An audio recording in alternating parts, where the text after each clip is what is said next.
스포츠월드 이혜진 기자 전화 연결돼 있습니다. 롯데 담당 기자고요. 전반기 결산을 함께 해볼 텐데요. 자, 이혜진 기자 안녕하십니까? 안녕하십니까. 이혜진 기자입니다. 반갑습니다. 네.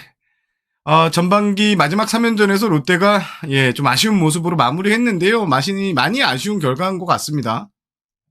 네, 그렇습니다. 사실 3일 경기가 굉장히 좀 중요했던 것 같은데요. 양팀 모두 또 에이스 선발 투수를 내세웠고 또 정말 15명의 투수가 마운드에 올랐을 만큼 총력전이었는데 네. 이 경기에서 롯데가 패하면서 어떻게 보면 약간은 좀 흐름이 꺾인 듯한 그런 모습이 있었고요.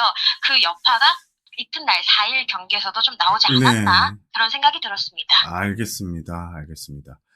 자, 그래도 롯데가 최근 경기력을 보면 살아난 타선, 특히 22일 고척 키움전부터 어제까지 7경기 연속 6득점 이상 뽑았더라고요. 전반기 막판에는 그래도 롯데 타선이 가장 걱정이었는데 슬슬 풀린다고 봐야 할 것 같죠? 네, 그렇습니다. 역시 롯데는 좀 방망이가 활발하게 움직였을 때 비로소 재색을 내지 않나라는 생각이 들었던 또 전반기인데요.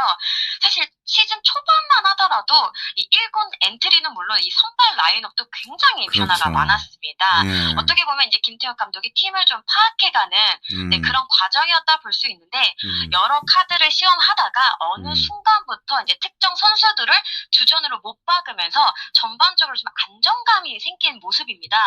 그리고 선수들이 이에 부응을 했는데 자신의 자리가 생기면서 좀 더 책임감 있게 그리고 좀 더 신나게 경기를 하게 된 것 같습니다. 저는 여기에 이제 감독 그리고 코칭 스태프의 헌신도 좀 얘기를 하고 싶은데 사실은 굉장히 한 명 한 명 선수를 이렇게 옆에 데려다가 이렇게 조언하는 모습 굉장히 많이 보였거든요. 특히 뭐 김주창 코치나 아니면 이문 코치가 정말 많은 시간을 할애해서 선수에 맞는 그런 어떤 타격 그리고 어떤 루틴 이런 거에 대해서 좀 자기 것을 만들 수 있게 노력을 굉장히 많이 했다라고 알고 있거든요. 그런 부분들이 좀 서서히 좀 결과물로 표출이 되지 않았나 싶습니다. 알겠습니다. 자, 롯데를 보면 지금 5월 이후에 잘했어요. 사실 전체적으로 보면 5월, 6월은 잘했는데 6월 작년까지는 5월 말까지 잘하다가 6월부터 하락했잖아요. 올해는 좀 정반대인데 지금 롯데 승률을 보니까 6월 1일부터 현재까지 승률은 리그 최상위권에 포진돼 있고 요거는 기막힌 반전이라고 할 수 있죠. 어떤 포인트를 주목해서 보면 될까요? 네, 아까 말씀드린 것은 좀 연장선일 것 같아요. 어떻게 보면은 이제 봄대는 없었지만 건인이 진격을 준비하고 있었다 정도로 볼 수 있을 것 같은데 사실 뭐 계속 언급이 되지만 성적도 성적이지만 저는 이 젊은 선수들이 새롭게 주전으로 도약하고 있다라는 부분이 롯데 입장에서는 좀 더 장기전 차원에서도 굉장히 좀 긍정적인 대목이다라고 볼 수 있을 것 같아요. 뭐 이른바 윤고 나황이라고 불리죠. 윤동희, 고승민, 나중에 황정민 선수는 또 물론이고요. 이 트레이드로 합류한 손호영 선수의 역할도 굉장히 컸습니다. 그러면서 선수들이 나도 할 수 있구나 이런 자신감을 좀 많이 채운 것 같아요. 그런 부분에서 좀 전반기를 잘 보냈다. 그리고 후반기 더 기대가 된다라고 얘기를 하고요. 사실 뭐 타선 쪽에 사실 포커스가 많이 맞춰져 있는데 저는 어려울 때 열심히 막아준 우리 신인 전미르 선수도 좀 열심히 뛰었다라는 부분을 좀 언급하고 싶습니다. 알겠습니다. 지금 반지 선수가 없는데 한 40여 일 이상 빠졌던 것 같은데 그래서 롯데 지금 잘 버텼다 이런 말도 나와요. 근데 사실 반지 선수가 처음 부상 소식을 전할 때까지만 하더라도 이렇게까지 길어질 줄은 몰랐거든요.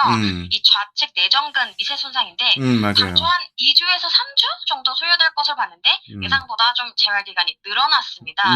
어떻게 보면 또 급하게 올렸다가 더 큰 부상을 당할 수 있다라고 생각을 해서 좀 확실하게 몸 상태를 다지자 이렇게 생각을 했고요.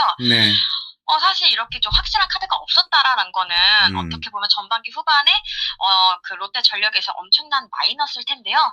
다행히 좀 대체 선발 카드를 여러 개 시험하면서 버티게 좀 들어갔던 것 같습니다. 그리고 다행히 좀 시즌 시즌 초반에 좀 어떻게 보면 흔들렸던 불펜진이 점점 안정감을 찾으면서 공백을 메웠거든요. 네. 뭐 예를 들면은 구승민 선수가 좀 대표적일 것 같아요. 구승민 선수가 이제 살아나면서 허리가 좀 탄탄해졌고 네. 여기 이제 진해수 선수가 안정적으로 좀 좌타자를 봉쇄해준 부분도 굉장히 큽니다. 그리고 우리 마무리 김원중 선수는 뭐 시즌 꾸준하게 제 역할을 해줬다 이렇게 볼 수 있을 것 같습니다. 알겠습니다. 반지 선수는 언제 와요? 지금 곧 돌아온다는 얘기 있던데. 네, 이제 후반기 시작과 동시에 뭐 볼 수 있을 것 같아요. 일단 몸 상태 거의 회복이 됐고 지금 실전 감각을 끌어올리는 단계에 있습니다. 퓨처스 한 2경기 정도 나섰는데 평가가 좀 괜찮다라는 부분입니다.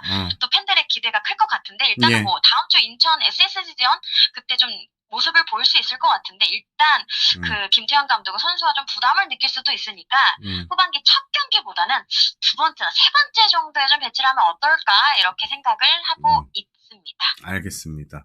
자, 롯데의 전반기 어떻게 평가하고 싶습니까? 이게 좀 비슷한 얘기를 계속 하고 있는데 조금 4월까지만 하더라도 좀 많은 분들이 조금은 답답하게 보셨을 수도 있을 것 같아요. 계속 방망이 얘기가 많이 나오는 게 사실 그 방망이 쪽에서 뭔가 좀 어긋나면서 그러면서 좀 탄력을 받지 못한 부분이 있는데 하나 둘 이제 퍼즐을 맞춰가면서 어떻게 보면 전체적인 뎁스 자체도 좀 두터워지는 네. 그런 좀 전반기를 보내지 않았나 생각이 듭니다. 알겠습니다. 요즘 김태형 감독이 저도 지금 사진을 띄워놨는데 웃는 모습이 그래도 많이 보이더라고요. 네, 뭐 팀 성적 좋으면 아무래도 너무 분위기가 좋을 수밖에 없습니다.